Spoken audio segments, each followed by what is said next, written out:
Eh bien oui, un tout nouveau centre de formation effectivement, qui fonctionne depuis à peu près un an, mais qui est inauguré depuis hier et jusqu'à ce soir avec un match de l'équipe de France Espoir contre l'Islande. À mes côtés, le nouveau directeur de ce centre de formation, Jean-Marc Nobilo, bonjour. Bonjour, bienvenue ici. Alors ce nouveau centre de formation, c'est véritablement un bel outil.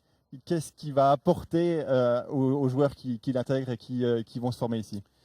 Écoutez, je crois qu'à travers ce qui a été fait, d'abord il faut rendre hommage aux anciens formateurs, Daniel Roland, Bernard Turpin qui travaille encore chez nous, parce qu'ils avaient été à l'origine même du projet, de l'architecture, et c'est un centre qui est très efficace dans son fonctionnement, et des anciens dirigeants. Moi je ne suis en place que depuis une année.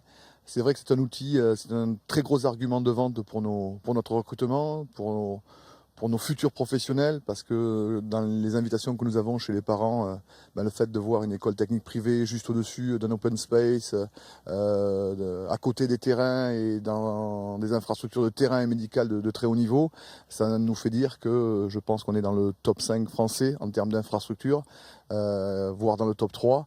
Et je pense que c'est une bonne base de travail pour préparer nos futurs pros de Ligue 2 et de Ligue 1 dans les années à venir. Alors l'idée c'est d'attirer les jeunes évidemment et les familles et avoir un centre comme ça, moderne, avec la balnéo à proximité de la capitale rapidement. Ce sont des arguments pour faire venir les familles, c'est important ça. Aujourd'hui, en tant que club de D2, quand vous arrivez sur le marché avec Paris Saint-Germain, avec Lyon, avec Marseille, si vous y arrivez en même temps, c'est perdu d'avance, les moyens sont différents, les contrats sont différents.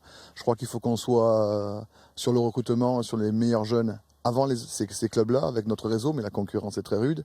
Et je crois qu'ensuite, la deuxième opération, c'est d'inviter les familles à visiter nos infrastructures, à voir notre encadrement. Il y a un très bon suivi scolaire, il y a un encadrement vraiment de très bonne qualité.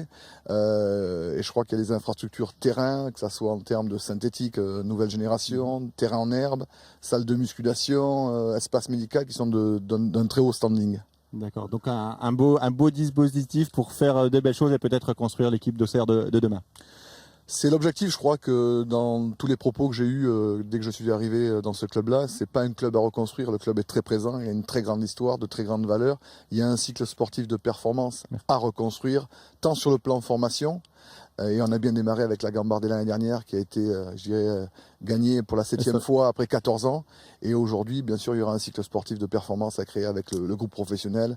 Dont les objectifs à 2-3 ans sont en Ligue 1. Merci beaucoup. On souhaite plein de réussite évidemment et on en reparle évidemment dans une dizaine de minutes.